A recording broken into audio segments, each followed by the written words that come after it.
حکیم کی انوکھی نصیحت۔ یونان میں ایک بادشاہ حکومت کرتا تھا۔ وہ بڑا نیک دل اور دانش مند تھا، اسی لیے عقل مندوں اور حکیموں کا بڑا قدردان تھا۔ خود بھی بہت بڑا عالم تھا اور عالموں کی بہت زیادہ قدر کرتا۔ اسے اچھی اچھی باتیں لکھوانے اور انہیں اپنے کتب خانے میں جمع کرنے کا بہت شوق تھا۔ 10 برس کے عرصے میں اس نے سینکڑوں کتابیں جمع کر لی تھیں۔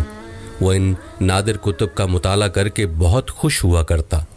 بادشاہ ایک دن بیٹھا مطالعے میں مصروف تھا کہ اسے خیال آیا کتب خانے میں ایسی کوئی کتاب موجود نہیں جس میں انسانی جسم کی تمام بیماریوں کی علامت اور ان کا علاج تحریر ہو۔ اس نے فیصلہ کیا کہ وہ ایسی کتاب ضرور لکھوائے گا۔ بادشاہ نے اسی وقت شاہی حکیم کو بلایا اور کہا، حکیم صاحب، میں چاہتا ہوں کہ آپ حکمت پر ایسی کتاب لکھیں جس میں تمام انسانی بیماریوں کی علامات اور ان کا علاج تحریر ہو۔ شاہی حکیم نے کہا، سرکار، میں آپ کی بات اچھی طرح سمجھ گیا۔ میں بہت جلد ایسی کتاب تیار کروں گا جسے آپ پسند فرمائیں گے اور وہ نہایت مفید کتاب ہوگی۔ یہ کہہ کر جناب حکیم نے بادشاہ سے اجازت لی اور رخصت ہو گئے۔ بادشاہ کو دلی طور پر بڑی خوشی ہوئی کہ یہ کتاب نہ صرف اس کے کتب خانے کی زینت بنے گی بلکہ آنے والی نسلوں کے لیے بھی رہنما اور مفید ثابت ہوگی۔ شاہی حکیم نے بادشاہ کے فرمان کے مطابق کتاب لکھنا شروع کر دی۔ سب سے پہلے انہوں نے ایسی تمام بیماریوں کے نام اکٹھے کیے جو انسانوں کو لاحق ہو سکتی تھیں۔ اس کے بعد ان کے علاج اور پرہیز لکھنے کا مرحلہ آیا۔ اس سلسلے میں حکیم صاحب نے ان تمام جڑی بوٹیوں کے نام لکھ ڈالے جو بطور دوا استعمال ہو سکتی تھیں۔ اس کتاب کو تیار کرنے میں 1.5 سال کا عرصہ لگ گیا، مگر حکیم نے اسے ایک ہی جلد میں تیار کر دیا۔ کتاب مکمل کر لینے کے بعد وہ دربار میں گیا اور نہایت ادب و احترام سے بادشاہ سلامت کی خدمت میں اسے پیش کیا۔ بادشاہ کتاب دیکھ کر بہت خوش ہوا۔ اس نے انعام کے طور پر ممدوح کو مالا مال کر دیا۔ شاہی حکیم بھی بہت خوش ہوئے۔ انہیں اس بات کی زیادہ خوشی تھی کہ ان کی محنت کا صلہ کہیں زیادہ بڑھ کر دیا گیا ہے، اور دوسری خوشی اس بات پر کہ ان کی کتاب ایک سچے قدردان کے پاس گئی ہے۔ کچھ عرصے کے بعد وہ قضائے الہی سے وفات پا گئے۔ بادشاہ نے وہ کتاب اپنے مطالعے کے خاص کمرے میں رکھوا دی۔ ایک دن جب وہ فارغ بیٹھا تھا تو اسے اچانک اس کتاب کا خیال آیا۔ اس نے فوراً منگوائی اور اس کا مطالعہ شروع کر دیا۔ بادشاہ کو شروع ہی سے کتاب بہت پسند آئی۔ اسے نہایت آسان اور سلیس زبان میں لکھا گیا تھا۔ بادشاہ نے بیماریوں کے علامات کے بارے میں پڑھا، پھر ان کے آسان ترین علاج کے بارے میں مطالعہ کیا اور جن ادویہ کے استعمال میں جن چیزوں کا پرہیز تھا انہیں بھی غور سے پڑھا۔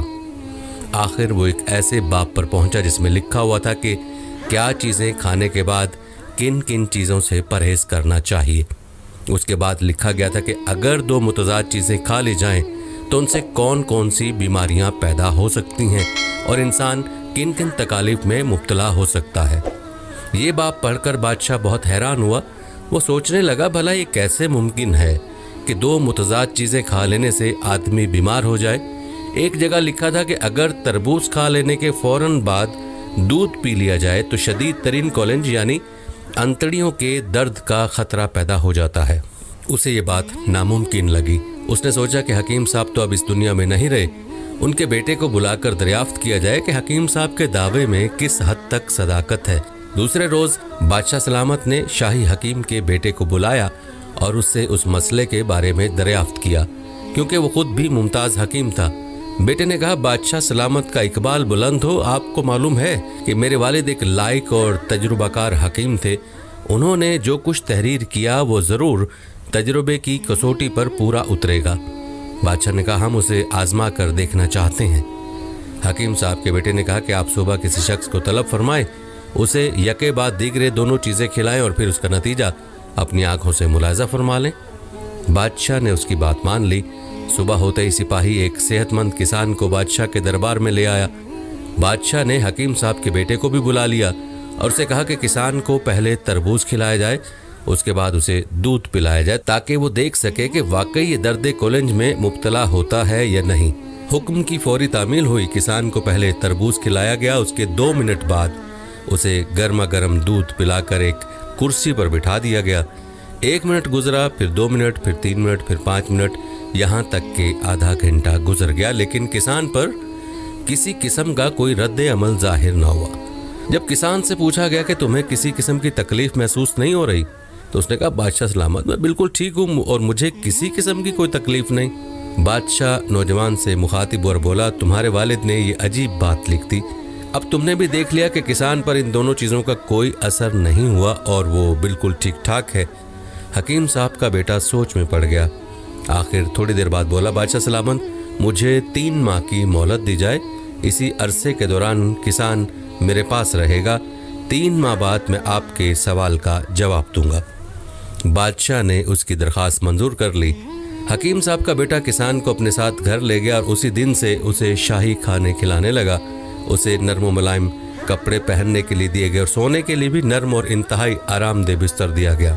غرض کسان نہایت آرام و سکون کی زندگی بسر کرنے لگا۔ جب کھانے کا وقت ہوتا تو اسے بڑے لذیذ کھانے پیش کیے جاتے۔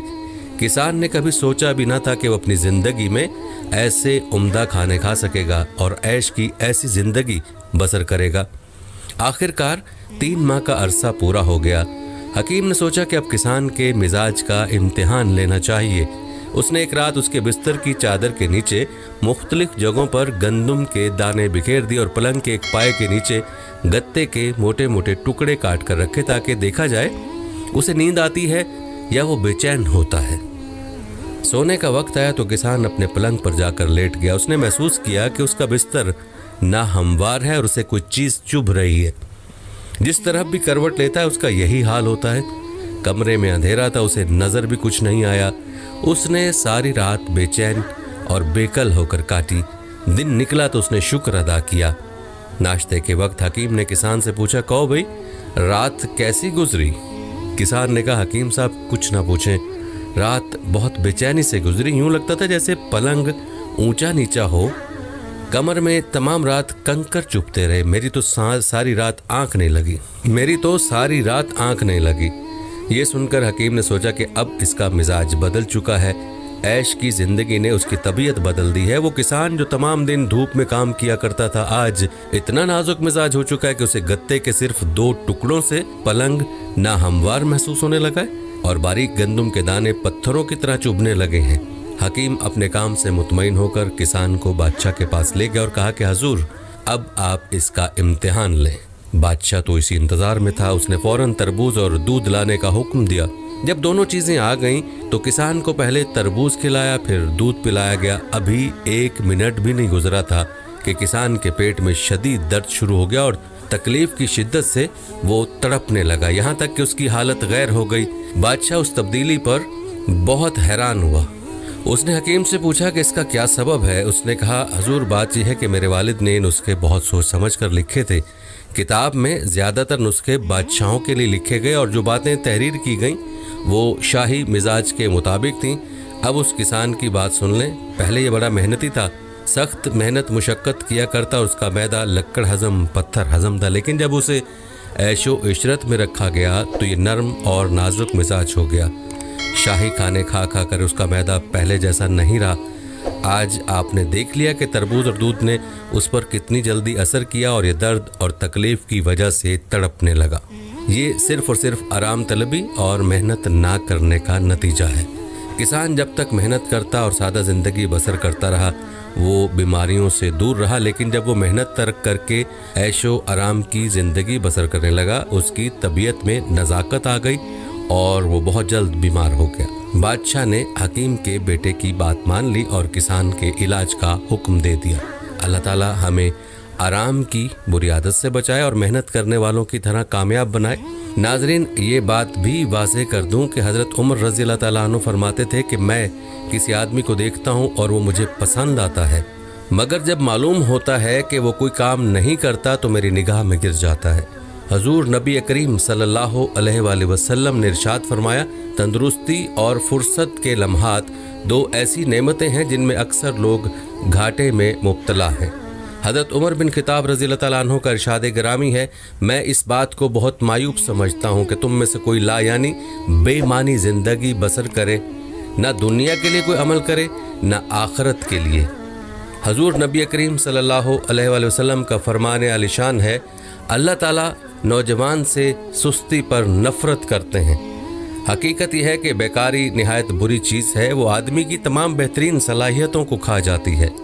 بیکار آدمی بظاہر دیکھنے میں زندہ معلوم ہوتا ہے، مگر حقیقتاً وہ ایک مرا ہوا انسان ہوتا ہے۔ محنت اور کوشش ایک ایسا عمل ہے جس سے انسان ترقی کی منازل طے کرتا ہے اور ترقی کے نئے راستے کھلتے جاتے ہیں۔